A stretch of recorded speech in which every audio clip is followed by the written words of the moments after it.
सोबतपुर में grade station से निकलने वाले फीडर्स के खंभों के पोल और तार पुराने हो जाने की वजह से मौसमी बारिशों और हवा चलने के बायस अक्सर बेशतर बिजली के खंभे और तार गिर जाते हैं और इन इलाकों में हफ्तों के हफ्ते बिजली की तरसील बंद हो जाने की वजह से लोग सख्त परेशानी से दो चार हैं।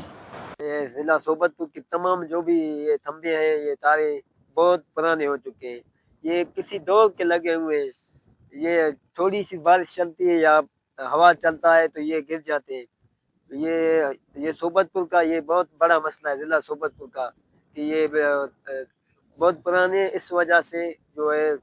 ये थोड़ी सी हवा या थोड़ी सी उसके बावजूद ये गिर जाते हैं। ये जब गिर जाते हैं तो हफ्तों के हफ्ते ये बिजली की बंद हो जाता है। मैं वापडा के आला ऑफिसर और मीर सलीम अहमद खान कोसा से अपील करता हूँ कि इनको नया किया जाए, बराए करम इनको नया किया जाए,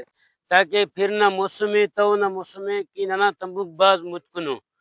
कि मंच दो दासा फिरस करे भी हफ्ता दफ्ता बिजली का तंबीर तंबक दना तंबाक बाज मुतकुनो